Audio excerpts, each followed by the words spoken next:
mantap urang keur belajar Kangjeng Nabi mah teu maot ngalih ji atuh lamun wali kakalayangan atuh komo rajana ku Kangjeng Nabi moal aya nu jadi wali lamun teu maca sholawat ka Kangjeng Nabi moal aya jelema duli angkat jadi wali teh geus puluhan ribu jutaan sholawat karak diangkat jadi wali tetesan ti Kangjeng Nabi tetep pangkat wali teh wali bae bisa kakalayangan nu ku urang geus didongeng-dongeng atuh komo Kangjeng Nabi nah orang teu izin di hadiran ku Kangjeng Nabi orang asup golkar apa izin ente apa orang ieu kakalayangan Kangjeng Nabi dihareupeun urang teh keur aya dideulekeun urang teh ngajukeun proposal gideug Kangjeng Nabi pan moal didoakeun ku Kangjeng Nabi tanu mantap kuari ararambruk teu boga tekad kadinya batinna kurang tegar nu dideuleu ngan sahuap-sahuapkeun paling gede sekupi lain sekupi mio meureunnya tekadkeun kakalayangan mantap nu mantap kula kapanggih jeung hiji jelema istimewa teh hiji jelema begitu nyaritakeun dunia terus anu bagaimana enggak gitu aja ente gitu bae izin ka Tuhan Syekh cenah bagus teh cek teh hebat ieu jelema ieu aya izin ka Tuhan Syekh Tuhan Syekh mah teureuseupeun cenah kana dunia sanajan loba ge teh dimaksud eta hebat tah boga ka izin ka Tuhan Syekh berarti boga guru tanyana teh tah akur ye sak guru kajen kukum Assalamualaikum ya Mukhtar Assalamualaikum ya Imamani Assalamualaikum ya Aqtab Assalamualaikum ya Abdar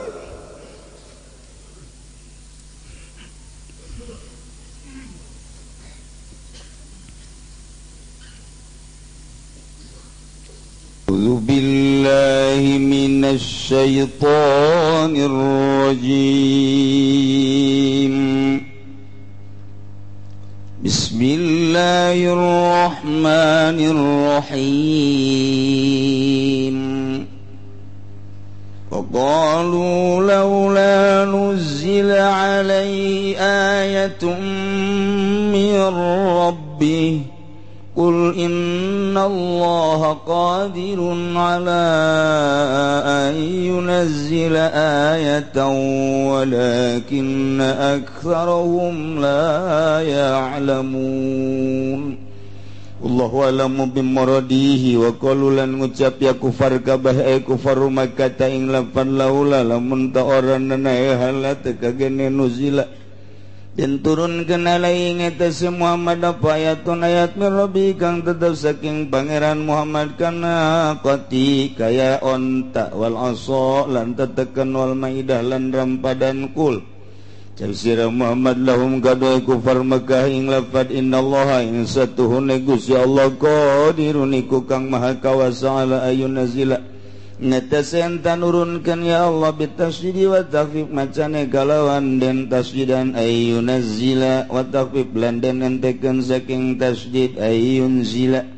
ayatan ing ayat mimma qatarahu saking barang kang gawe-gawe ya kufar Makkah walakinna aktsarahum la ya'lamun dan tetapi ni apa akeh-akeh kufar Makkah iku ora weruh ya kufar Mekah kabeh anak nuzul balaun alaihim satuhune tumurune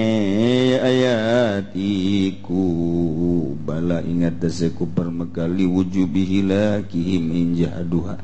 kena wajib dan rusak kena misti dan rusak kufar Mekah injahadu lamun angas ya kufar Mekah kabeh ing ayat وَمَا مِن دَابَّةٍ فِي الْأَرْضِ وَلَا طَائِرٍ يَطِيرُ بِجَنَاحَيْهِ إِلَّا أُمَمٌ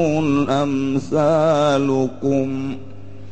مَا فَرَّطْنَا فِي الْكِتَابِ مِن شَيْءٍ ثم إلى ربهم يحشرون الله أعلم بمرadi wa malan oranana min zaida utai miniku zaida lan oranana utawi dabatin hewan Sato gegermetan damsi kang lumaku yada bafilading dalam bumi walatoin lan oranana burung yatiru kang mibari atoir fil hawa ing dalam awang-awang bijanai kalawan suwiwi rorona toir illa umamun nanging ipuk pirang-pirang umat angsalukum pirang-pirang kang umpama sira kabeh pitat biri khalqi ing dalam den urus kedadeanane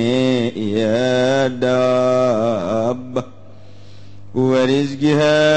lan den rizqiana nihdab atawa umam pitat biri khalqi ing dalam den urus kedadeane umam lan den rizqiane umam wa walilan pirang-pirang tinggal umam mafarratna wara ninggaling sunagung tarokna tegese ninggaling sunagung fil kitab ing dalam kitab Allahil Mahfuz tegese Lauhil Mahfuz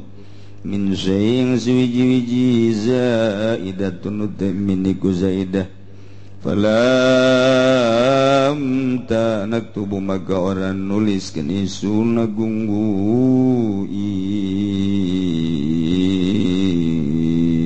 ing toir uing dabah summa ila rabbim gari-gari maring pangeran dene umam yusaruna den giringkeun iya umam kabeh den kumpulkeun ya umam kabeh payaqti baina maka ngahukuman ya Allah ing dalam antara umam wa yaqdi lil jamma'i minal qarnai lan hukuman ya Allah nitah naur ya Allah kadue wan kang dongkol minal qarnai saking kang ranggaek maya lahum kunu turaba kari-kari ngucap ya Allah lahum kadue jamma lan qarna kunu turaba ing lapan kunu turaba ana sira kabeh iku dadi sira kabeh iku turoban ana sira kabeh turoban iku lebu turoban iku lebu wal mauta yab'atsuhumullah Kangjeng Nabi dakwah teu eureun terus geus puguh nu ngomongkeun penyacian jeung makian mah terus diludahan saenggeus teh diludahan Kangjeng Nabi teh kitu terus bae dakwah dianiaya ketika Kangjeng Nabi salat di luhur pundukna ditendenan kotoran onta ku Abu Jahal terus bae Kangjeng salat bae urang mah henteu diteudeunana naon ge henteu mah henteu bae. Masyaallah Kangjeng Nabi pohar. Kemudian Kangjeng Nabi ngajak tapi dibalas ku kufar Mekah pimpinan Abu Jahal lain ngangeunahkeun endahan permintaan lah Muhammad sosok ngomong rasul segala mukjizat segala naon ai hatena mah tetep bae percaya inggis tapi disungut lah mat sok loba omong macem-macem mat pangeran urang geus aya lah atuh hese geus urang aya anu eueuh teu kadeu nu aya basi nu aya ge teu pampuheunna naon komun eueuh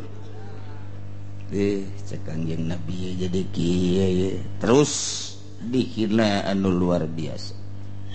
sakumaha kamari begitu Kangjeng Nabi terus dakwah makin menjadi kaburu alaika i'raduhum benta permintaan anu luar biasa teu kudu Muhammad cak Gusti Allah anjeun andai kata bisa napak sancang neangan ayat anjeun bisa naik ka luhur langit make taraje make tangga dek nyokot ayat atuh kos kitu mah pek bae ngan lah teu kudu cak Gusti Allah geus kumaha aing bae eta mah maneh mah dakwah bae anjeun mah dakwah bae Muhammad ayo laksanakeun tugas tetep anu ngaijabah mah aya jelema-jelema nu darek ngadengekeun terus iman innama yastajibul ladzina yasma'una jelema nu ngadenge mah ketika turun ayat ngadenge langsung kujada diperhatikan iman, ngadengekeun Kangjeng Nabi kemudian diperhatikan iman nurut. Mulai geus loba rindu kadang nanyakeun ka Kangjeng Muhammad, ya Rasulullah geus aya deui teh encan ieu wahyu ku ngeunaheun kana hate. Ai geus iman mah tu beda. Urang biasa minggu teu ngadengekeun Al-Qur'an asana paruyeng. Saminggu bae teu ngadengekeun uraian Al-Qur'an asana awak nyeri. Teu geunah eta berarti imanna geus hebat jasa tah. Barang kabeneran diuraikeun tambah nyeri. Sia tah ayat cenah galak jasa ka aing. Masyaallah tapi rindu. Al-Qur'an mah beda rindu. Geus kebel ge urang teu maca-maca Quran, rindu ka Quran baca. Aya nu neuleuh doang geus kebel teu maca Quran, aya Quran mah di deuleu. Sakitu ge lumayan geus teh bisa neuleuh Quran keneh. Rindu beda ka Quran mah. Urang begitu muka Quran, ieu teh lain kalam manusia. Kalam Allah. Aing ku bisa neuleuhna ge ka kalam Allah geus pohara. Ku aing dibaca ku cinta aing. Ye Quran direnungkeun ku urang tah. Begitu Quran dibuka teh direnungkeun. Beuh aing keur berhadapan jeung Allah. Kadeuleuan aing ku Allah di mana bae ayana. Aing teu make kopea izin ka Allah ya. Mulai make kopea. Mun Ki Haji teh maji maka sorban maka sorban. Kurungkeun kata izin di deuleu ku Allah. Maju make kipas. Tiis re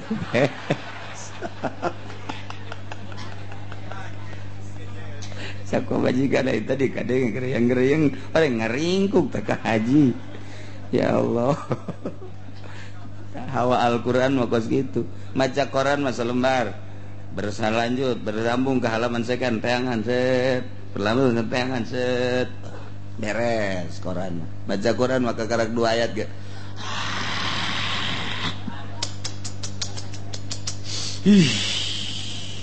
teu bisa dipaksakeun.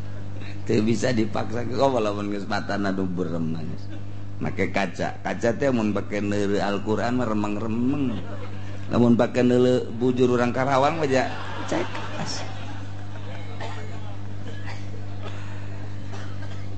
Innama yastajibul ladzina yasma'un. Pake innama pasti. Moal henteu jelema nu ngadengekeun ka ayat-ayat Al-Qur'anul Karim nu ku anjeun didengungkeun Muhammad disampaikeun Muhammad jelema-jelema nu ngadenge terus nyana narima berpikir maham iman mukmin. Jadi jelema anu mukmin mah ngadengekeun ka anjeun teh Muhammad. Ari nu teu ngadengekeun nu teu ngadengekeun mah kafir. Bahasana Al-Quran nyebutkan ka kafir teh ya iya wal mauta yab'atsuhumullah. Bahasa Gusti Allah ka jelema-jelema kafir mah geus teh dingding haling deui bahasana ge wal mauta. Mauta teh jamatina mayitun mauta fa'la liwasmin ka qatilin wa zamin. Jadi berarti mayitun mauta jelema-jelema anu pararaeh padahal mah harirup jelema nama tapi dianggap paeh bae. Kafir teh jelema nama hirup gararan tenggara gah jasa tapi Al-Qur'an ngajelaskeun lantaran hirup teh kudu pugu atuh tapi jana teh nyahoeun ka pangeran horeng paeh so teh mata hatena. Geus jelema anu paeh mata hatena kafir. Mamat, engke dihudangkeun ieu ku aing jak Allah. Tedang euy mane mah dakwah bae. Nu ngadengekeun jelema nu mukmin, nu teu ngadengekeun jelema kafir. Engke wal mauta ku sebab manehanana teu daekeun ngadengekeun ka anjeun Muhammad sehingga teu percayaeun bahwa aing pangeran teu percayaeun anjeun teh utusan aing. Tetep di yaumul kiamah maya basuhumullah fil akhirat. Engke di akhirat banjana teh tetep dihudangkeun summa ilaihi turja'un tuluy nyana dibalikeun digiringkeun ka aing keneh bae mukminin digiringkeun ke ka aing diadili kapirin nu teu ngadekeun ka anjeun dihijikeun digiringkeun keneh bae sarua bae bakal dibuas payu jazihim bi a'malihim kabeh bakal dibales atuh jang naon aing nyieun sorga jang naon aing nyieun neraka lamun nurut kabeh atuh kosong neraka iya atuh maneh mah hayu bae dakwah terus bae nu iman bere bagian sorga nu teu iman kafir eguan segala si seng-seng segala siang-siang maling-seng eta geus ka ditu neraka berarti eta tah dakwah ngatur mah dakwah ieu bahasa Gusti Allah ka jelema kafir teh wal mauta sebab manusia teh kieu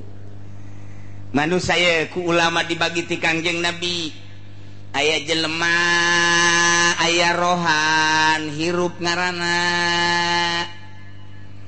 ta eta lamun kaluar roh na paeh ngaranna pang bagus-bagusna jelema nu paeh mah kubur ajeuna teh teu kudu dikubur ai betah mah los sapoe dua poe tilu poe coba salembur eta betaheun teu ngantek lamun aya nu keur manggul mayit deuk ngubur urang kudu hormat naon sebabna alhamdulillah aya nu nguburkeun mun eueuh nu ngubur ieu lembur kumaha dua poe bae coba ge angin geus ambal aya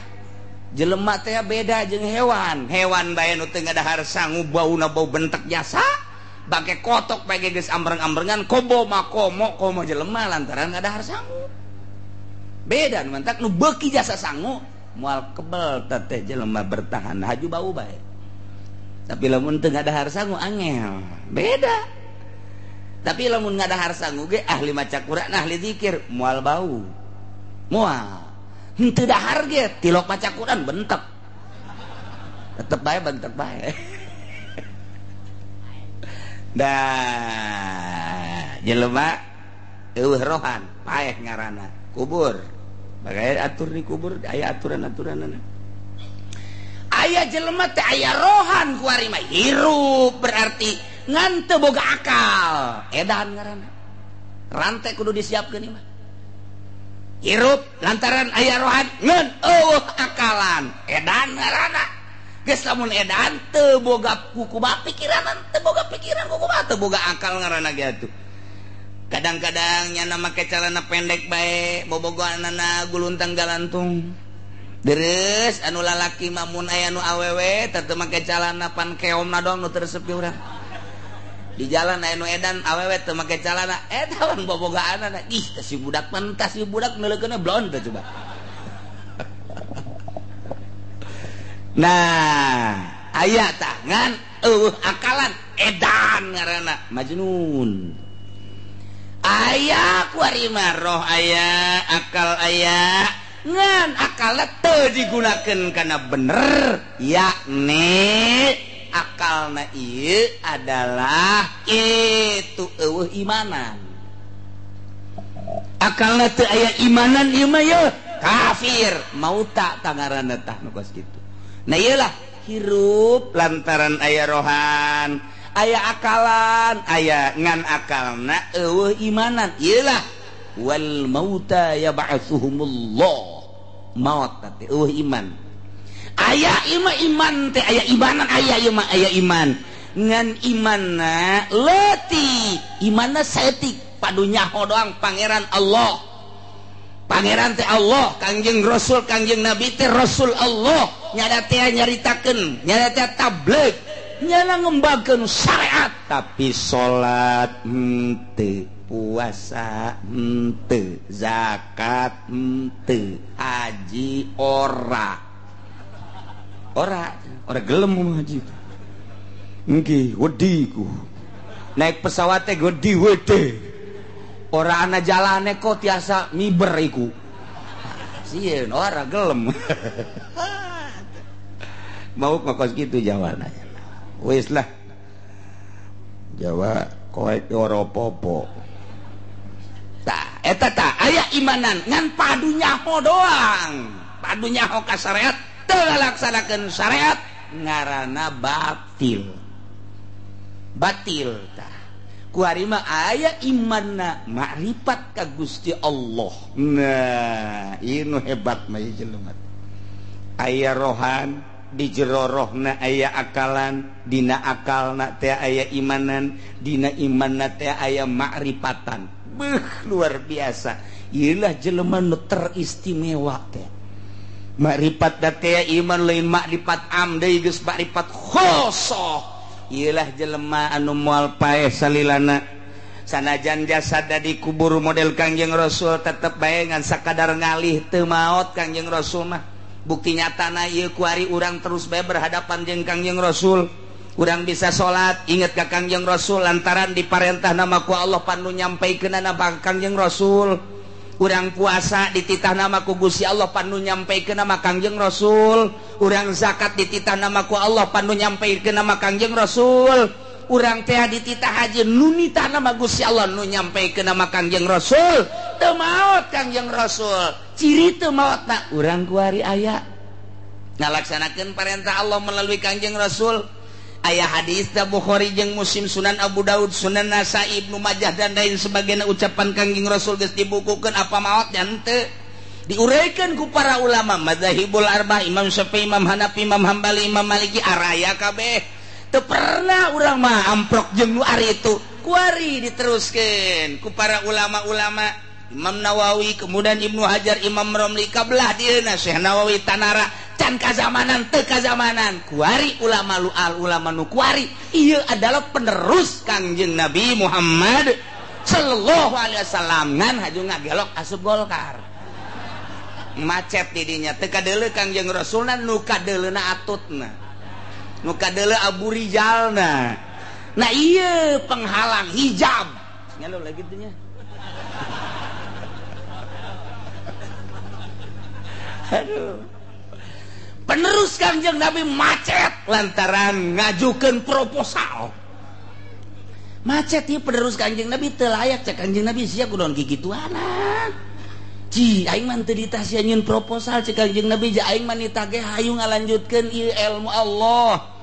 Lantaran Kangjeng Nabi mah Kangjeng Nabi ieu teu ngawariskeun harta, ngawariskeun ge ilmu. Al ulama'u warasatul anbiya. Bungaheun nyana barang neuleuh ka Indonesia. Masya Allah di Cisoka loba jasa kiai nuhun cek Kangjeng Nabi. Di Belaraja loba kiai alhamdulillah cek Kangjeng Nabi. Apa teu ngalayang Kangjeng Nabi ngalayang da teu maot Kangjeng Nabi mah. Da teu tekadkeun maot mah anggeus-anggeus teu maot kakalayangan Kangjeng Nabi mah. Neuleuh ka Pasar Kemis alhamdulillah, neuleuh ka Sepatan alhamdulillah, neuleuh ka Kota Tangerang nuhun loba jasa ulama Masya Allah. Ngan begitu arah suka Golkar goblok Kangjeng Nabi ieu kunaon ulama jadi kieu cenah ieu barang ngaju-ngajukeun proposal sia jasa ieu ieu aing mah teu nitah kos kitu teu nitah aing mah nitah ge ikhlas pandina Al-Qur'an wa ma khalaqtul jinna wal insa illa liya'budun kabelah dituna mukhlishina lahud din ulah haju kos kikituanan Kangjeng Nabi neuleukeun bae wah ieu aya kiai nu deuk asup Golkar ieu teu beres si kiai teu beres tunggu tanggal mainna ieu nu geus ge geus alalambruk hancur ieu deui ngamulaian ieu ya Allah ya Rabbi cek Kangjeng Nabi eta almanak jaki kuloba dihareupeun imahna je pan haju nge-SMS-an babaturanana emang kitu-kitu pod ye pan jadi kieu atuh Kangjeng Nabi ngalayang aduh gideg bae gideg barang neuleuh ka Cisoka di dinya aya deui nu ngaju-ngajukeun proposal gideg bae lain teu bisa ngaji ieu budak bisa keamanatan ilmu ngan teu kuat di budak batinna dileuh ka Belaraja waduh jadi kos kieu moal beres si agama ieu Kangjeng Nabi kakalayangan lamun urang teu nekadkeun kakalayangan neuleuhan ka urang eta ngagelok mantak urang ai keur belajar Kangjeng Nabi mah teu maot ngalih ji atuh lamun wali kakalayangan atuh komo rajana ku Kangjeng Nabi moal aya nu jadi wali lamun teu maca sholawat ka Kangjeng Nabi moal aya jelema dulu diangkat jadi wali teh geus puluhan ribu jutaan sholawat karak diangkat jadi wali tetesan ti Kangjeng Nabi tetep pangkat wali teh wali bae bisa kakalayangan nu ku urang geus didongeng-dongeng atuh komo Kangjeng Nabi na Nah orang teu izin di hadiran ku Kangjeng Nabi orang asup Golkar. Apa izin ente apa orang ieu kakalayangan Kangjeng Nabi dihareupeun urang teh keur aya didelekeun urang teh ngajukeun proposal. Gideug Kangjeng Nabi pan moal didoakeun ku Kangjeng Nabi.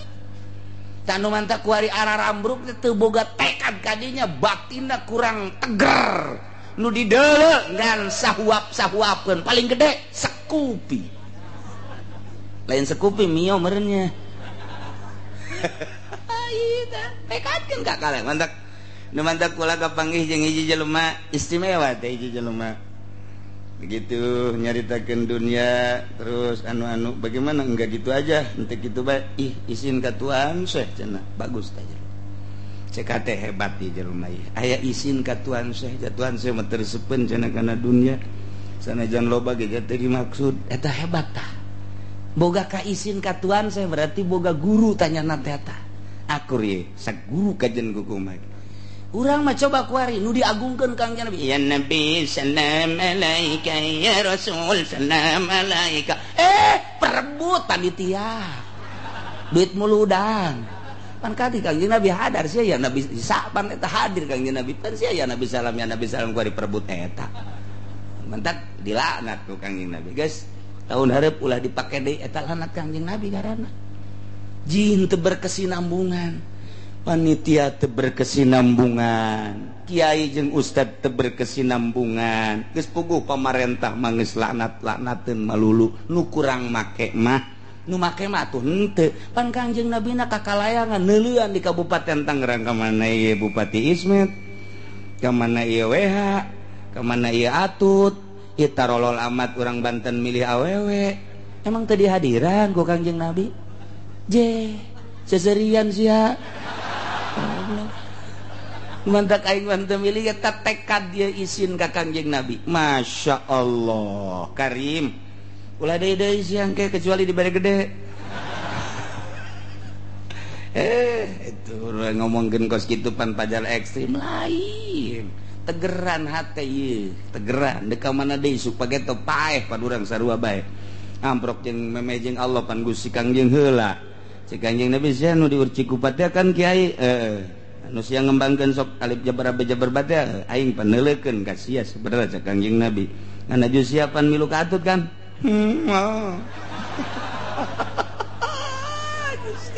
eta urang juga di akhirat dikitu-kitu ulah ku Allah ku Kangjeng berarti izin ji kunaon teu boga pikiran kadinya ieu tadi tah jasad aya rohan hirup ngan eueuh akalan edan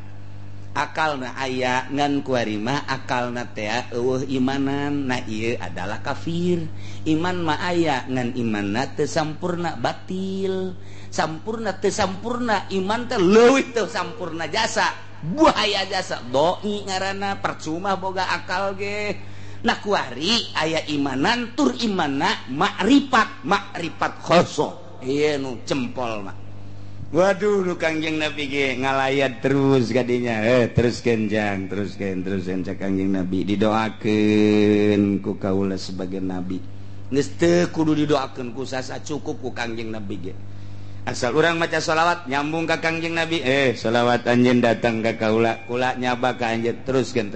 ulah sok kabita ku Golkar ulah kabita ku Petilu ulah kabita ku partai-partai mah lain Golkar bae termasuk kana nu kos kitu proposal ulah dijamin ku Allah Kangjeng Nabi nu ngadoakeunana masyaallah kunaon teu boga tekad kos kitu atuh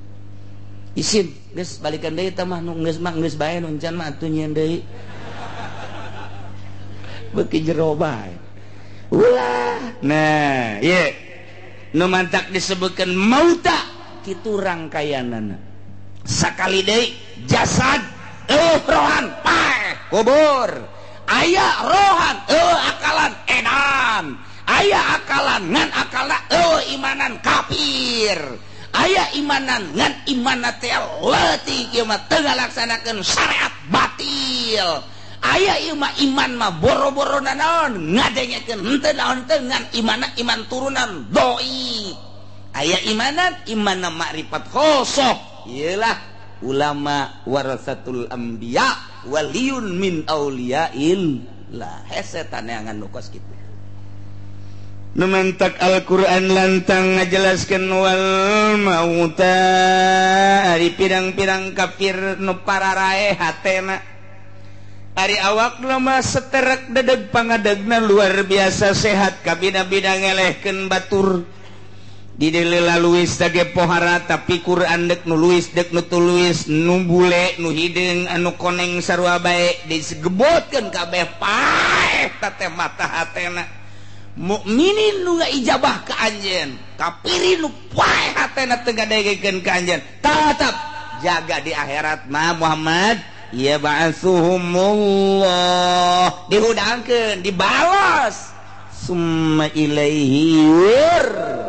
ja'un dibalikeun ka aing kabeh wa qalu laula nuzila alaihi ayatum mir rabbi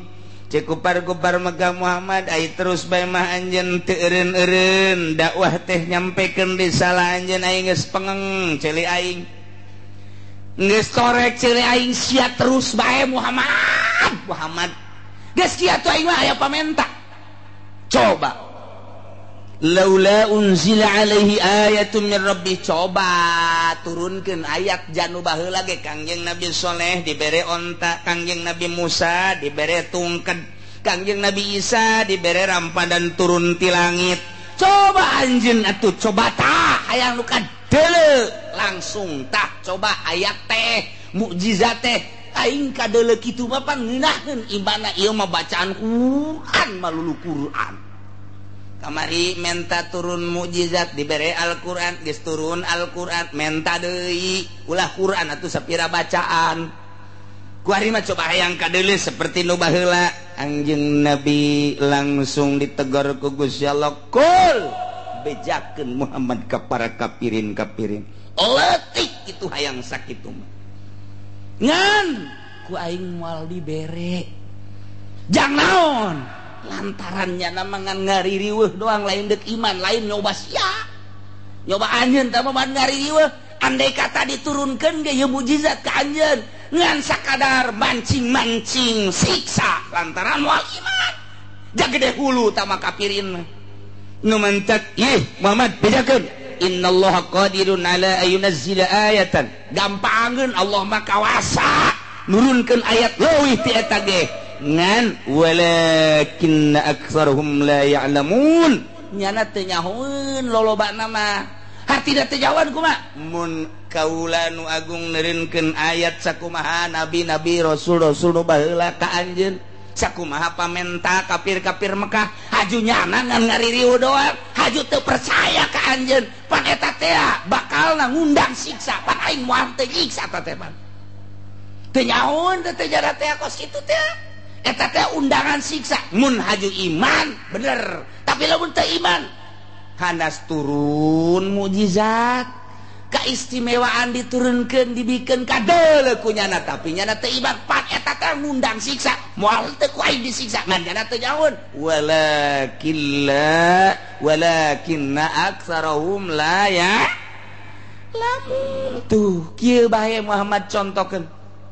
wa ma min dabbatin fil ardi wala ta'irin yatiru bi janahi illa umamun amsalukum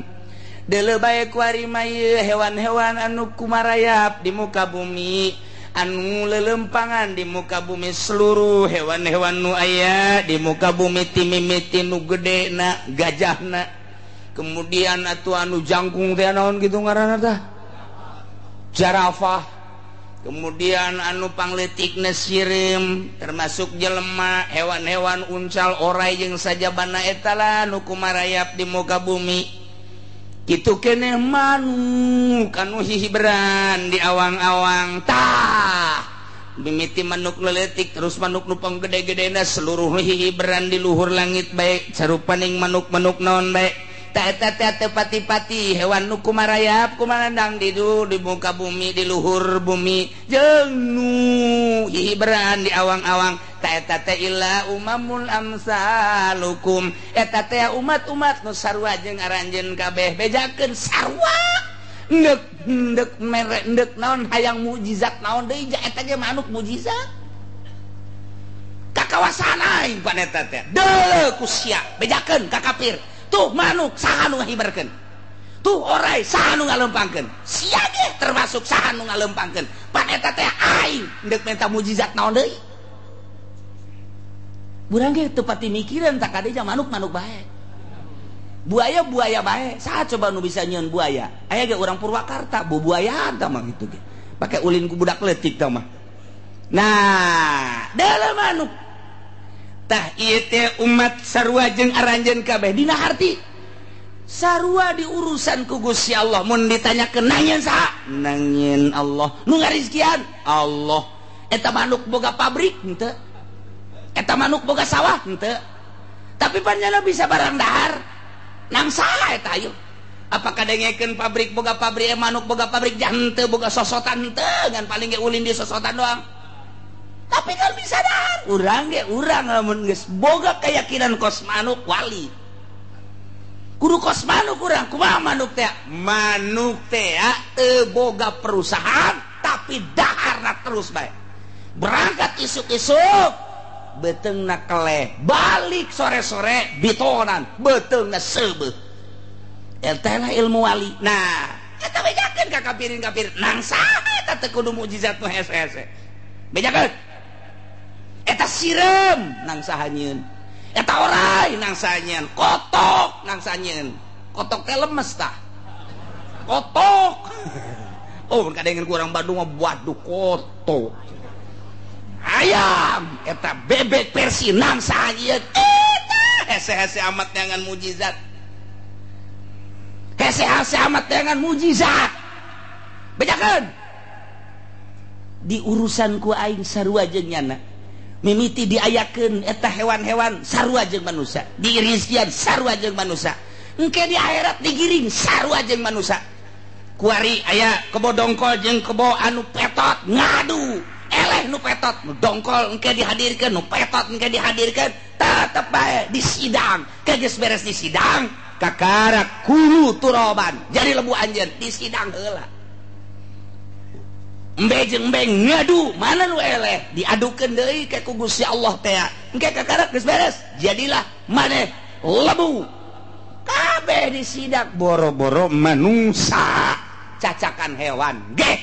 ieu tetep bae diadili ku Gusti Allah tah bejakeun deuk bayang mukjizat taon deui eta ge geus cukup bejakeun asyaallah karim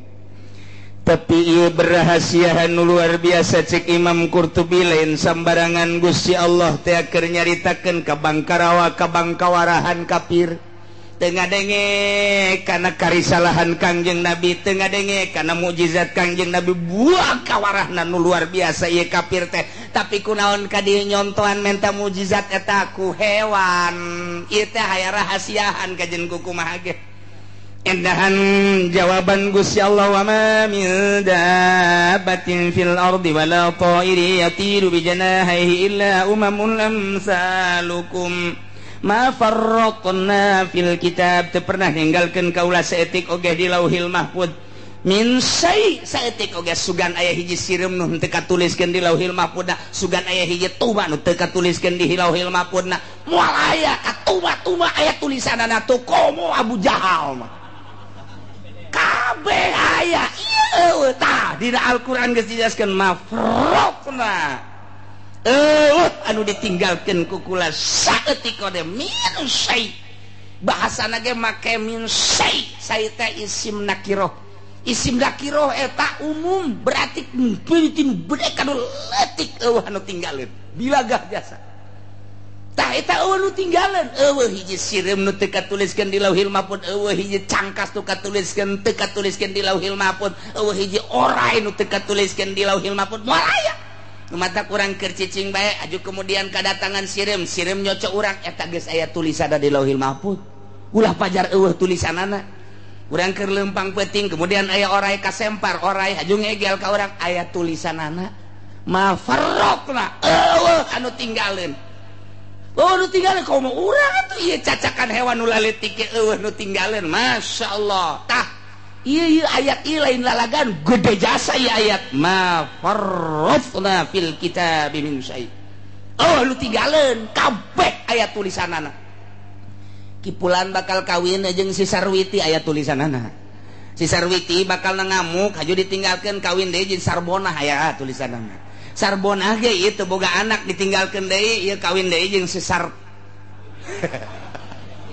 Atuh geus aya tulisanana. Geus aya tuh lu batak teu kudu ngarasulah ka Gusti kabeh ge janang Gusti ma farraqna. Tapi ya Gusti Allah make nyontohan make hewan aya naon rahasiana horenganan manusia teh berkarakter hewan. Manusia teh anu berkarakter maung, manusia aya berkarakter gajah, manusia aya nu berkarakter kuda, manusia aya nu berkarakter buaya, manusia aya nu berkarakter anjing, manusia aya nu berkarakter babi, manusia aya nu berkarakter bebek, manusia anu karakter hayam. Iya kabeh horeng nu mantak di dieu Gusti Allah ngajelaskeun mukjizat make hewan-hewan. Horeng manusia teh aya karakter-karakter. Mun kukula dibahas sesuai jeung Imam Qurtubi pembahasanana nu kos kumaha karakter maung, nu kos kumaha karakter gajah, nu kos kumaha karakter babi, nu kos kumaha karakter anjing, nu kos kumaha karakter orai. Ieu kabeh asana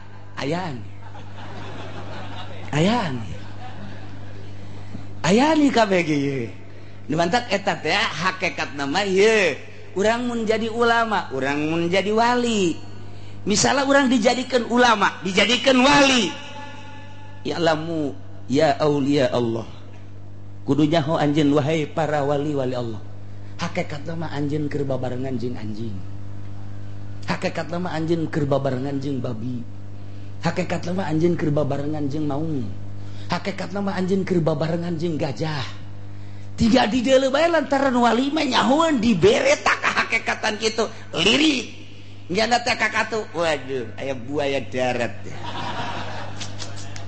neuleuh deui ka hareup, waduh aya maung, neuleuh deui ka dieu aya gajah, neuleuh deui ka dieu aya anjing. Dibere paham tah nu mata kadang-kadang galak di luar nalar waliullah mah lantaran nyana neuleuh ka hakikatna. Ieu tah ayatna tah mata Gus Dur ngomong sakacapangna bae, Gus Dur ngomong sakadaekna bae di deuleu kunyana meureun kos kitu mah lah jajain jelema. Lain jelema aya monyet dipoto barang hasil fotona beungeutna jelema, aya jelema dipoto barang hasilna beungeut monyet. Ji singha teh aya gajah dipoto teh beungeutna beungeut awewe geulis. Aya anu kadieuan teh naon garang-garang teh heuh lale teh lamun di awewe teh mahkota. Gajah dipoto beungeutna beungeut wanita cantik, masyaallah. Lubnan, Libanon, orang Iran ini mah geulis ieu mah. Bener, aya awewe dipoto trek bae beungeut gajah. Iya sana mun dipoto diaslikeun monyet kabeh bisa ya.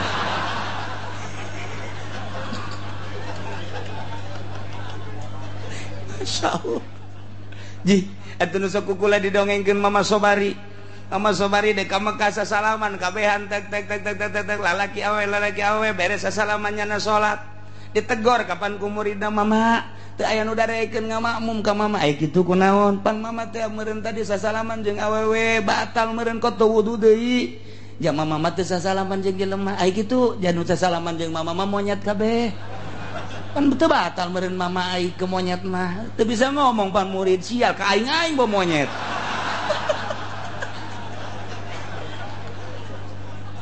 Iya tugas lain deui wali Allah mah mantak murikak bulu urang jeung wali Allah sing hade jeung waliullah mah emang kumaha kitu lain sambarangan nyana teh anu mantak diangkat jadi wali geus eueuh nafsuan. Lamun masih kana aya nafsuan moal diangkat jadi wali ketika nyana geus eueuh nafsuan, nafsul ammaratu bisui, nafsul lawamah geus eueuhan nu aya teh nafsul radiyah, nafsul kamilah, nafsul mardiyah. Eta teh bisa kadeuleu karakter-karakter jelema ketika menghadapi bupati bawa kadeuleu nama eta teh maung, ketika jeung polisi bawa eta teh buaya rakeban jelema bae caplok. Sia tuh geus eta mah dibere kaleulewihan ku Gusti Allah jangan ge teu sadarnya ngomong kitu teh berhadapan jeung lurah. Wah iya kuya asana ieu mah ya tuh kumanya na bae sidanya ge moal ngabejakeun nyana dibere kos kitu ku Gusti Allah moal Tuan Si Abdul Qadir galak ngomongna Tuan Si Abdul Qadir di dalam dina Fathur Robani bahasa-bahasana galakna luar biasa kula lain ti diri kula cak jana dibere kaleuwihan ku Gusti Allah bisa neuleuh ka maraneh kabeh ieu anu di mana ieu ayatna mendasar apa henteu ayatna kapanggih ku urang upar Makkah minta mujizat coba atuh cara Kangjeng Nabi Musa man Abu Jahal teu kira-kira geus teu Muhammad man pan urang greget eta ka Abu Jahal urang ge geus aya Muhammad teh komo sallallahu kos kitu mah geus mad cicing mad teh bahasa Abu Jahal tah mun aya di Cikupa nu mad-madan gitu eta ge atuh Abu Jahal Cikupa sarua bae Masya Allah coba atuh datangkeun coba ka dieu mukjizat cara nu baheula kenal qati wal asa wal maidah tapi Allah merena wa ma min dabbatin fil ardi wala ta'iri yatiru bi janahi illa umamun amsalukum di samping mukjizat kurang kumaha hewan-hewan nu kumalandang di alam dunia nu halali berdi awang-awang horenganan di samping nyontoan mukjizat kurang kumaha horenganan manusia teh berkarakter hewan nu mantak ilmu ya aulia Allah ilmu ya ulama sing hades sebab anjeun hirup di tengah-tengah masyarakat horenganan lain jeung jelema hati-hati maneh teh sebab jeung maung hati-hati anjeun sebab jeung kuda hati-hati anjeun sebab ngahiji jeung orai hati-hati anjeun sebab ngahiji jeung buaya hati-hati anjeun sebab ngahiji jeung hewan-hewan tah nu mantak waliullah tarik mundur can saatna ngomong cici teu sembarangan ngomong iraha kudu ngomong henteu sembarangan nah ieulah kuari teh kuari lamun dibuktikan meureun ieu karakterna wallahu a'lam tapi lamun di majelis ya nu dihandapkeun tanggal Ambon lah lamun waliullah nu pernah datang ke Abah teh anu urang Palembang datang ka dieu terus ditanya ku Abah ieu naik naon ieu kula mah lempang bae caknya tirahat ya anu kula mah cenah begitu datang ka Merak teu pernah salat di masjid ai kitu kunaon neuleuh masjid pinuh ku tai kabeh kadedengekeun teh ceuli pinuh ku tai kabeh mushola masjid pinuh ku tai kabeh mantap kula mah salat teh lah di dieu bae sisi jalan caknya wallahu a'lam Allah merekos kitu ka kula haju unggal ka kota neuleuh jelema monyet babi datanglah ka dieu ka Abah geus ulah loba omong cak Abah ulah loba omongnya ulah ngomong ka sasaha geus ente bae coba eta aya urang Palembang seperti eta geter-geter nyana teh memeh nama henteu kos kitu begitu datang ka Merak neuleuh jelema terus ka dieu monyet saeutik cek cara di kota nu beungeutna jelema eta harita keur Abah aya sekitar bangsa kitu 10 tahun memeh maot geus kos kitu ku hari geus sabaraha tahun tah ti Abah maot jeung tambah nu itu acara ieu mah geus monyating monyet atuh ieu mah ya Allah ya Rabbi Gusti Allah ngeri jasa ngan urang mah teu dibere dibukakeun hijab bae ku Gusti Allah tah cuman cerita-ceritana we hungkulna ieulah ayat anu luar biasa ma farratna fil kitab nu tinggalin dina Al-Quran nu tinggalin dina Lauhil Mahfuz tapi Imam Syafi'i mah mafarrotna fil kitab teh Al-Quran Imam Syafi'i mah nu tinggalin dina Al-Quran naon we aya lu batak nyana tadi Mekah teh ceramah seperti gitu permintaan ti ahli-ahli Mekah wahai Syafi'i lamun anjeun nafsiran mafarrotna fil kitab Al-Quran diuk maneh di tengah-tengah Masjidil Haram kami kabeh deuk nanya siap cek Imam Syafi'i tiuk di tengah-tengah Masjidil Haram ulama Mekah ulama Madinah ulama Mesir wabeh pada mawa masalah lantaran ieu ngabahasakeun mafarrotna teu pernah ninggalkeun saeutik-eutik acan kaula cek Gusti Allah fil kitabi di Al-Qur'an min syai naon bae aya timbul pertanyaan kan panjang teh mun kula ditanya mun dijelaskeun aya nu nanya ihram aya nu nanya kumaha mun maehan ieu bae salah sahijina pertanyaan loba ti Mesir ti Yaman ti Pakistan terus ti unggal negara aya salah sahiji urang Mekah nu nanya kieu wahai Syafi'i lamun aya jelema ihram kemudian maehan Bang Bara tah eta teh batal batal teh ihramna jeung kudu make dam teh bang bara ieu mah cek Imam Syafi'i teh di mana ayatna ma farratna fil kitab min syai ayat anu menuju kadinya dijawab ku Imam Syafi'i ma atakum rasul fakhudhuhu wa ma nahakum anhu fartahu ayatna mana ditanyakeun ayat teh ti mimiti ieu heula datang ka ucapan Kangjeng Rasul naik ucapan Kangjeng Rasul naik deui kakarak brak bae kana ayat Al-Qur'an tunduk kabeh jelema wah tuh lain Imam Syafi'i nu kos kitu mah paling lamun teu kitu-kitu acan mah Syafi'i pondok atuh Syafi'i toh pertanyaan ti Mesir pertanyaan ti Yaman pertanyaan kakarak kabeh tunduk ka Imam Syafi'i dicariuman kabeh didinya ditanya Imam Syafi'i kok bisa kos kieu ye pan kula ge ieu teh buatan Allah kula teh cucu Kangjeng Rasulullah setetes ilmu Rasulullah nempel di kula seperti ieu komo Kangjeng Rasul ya Allah ya Rabbi Imam Syafi'i bae teh geus teu katahan kurang ilmuna ngajelaskeun ma farratna fil kitab min syai lamun di dieu Imam Jalalain Lauhil Mahfuz geus jelas Imam Syafi'i mah lain Lauhil Mahfuz Quran lu kaliwat saya tiga-tiga can dina Al-Quran politik aya dina Al-Quran ekonomi aya dina Al-Quran ditanya perincianana aya gali coba ge Al-Quran atuh urang membaca Quranan ngan musabakoh doang hayang menang piala atau ka Mekah juri kaman kos kitu mah baca Al-Quran nu maca kula bisa ngureikeun politik aya siasah Islamiyah aya nyaritakeun perekonomian secara Islam nyaritakeun budaya secara Islam di Quran ma farratna fil kitab min syai teu kawadahan Imam Syafi'i tidinya geus kabeh ge tercengang neuleuh jeung ngadenge uraian Imam Syafi'i teh ieulah setelah jadi mazhab teh kos kitu teh Imam Syafi'i eta teh umurna keur waktu ditantangan kos kitu teh kakarak umur 19 tahun 19 tahun kita geus kos kitu umur 12 tahun bae panjana geus diangkat jadi mufti talar Quran 15 tahun diangkat jadi mufti 19 tahun geus teu kawadahan ilmu ambalaya ti mimiti syariat tarekat jeung hakikat geus pohara jasa teu kawadahan Imam Syafi'i teh urang mah kuari boga incu geus 75 can bisa maca Quran ya Allah ya Rabbi Gusti jauh jasa jeung Imam Syafi'i akurna jeung Syafi'i tukang lauk teh eta mah ya Allah ieu ayat ya lamun dicaritakeun pertanyaan hiji-hijin aya kabeh ge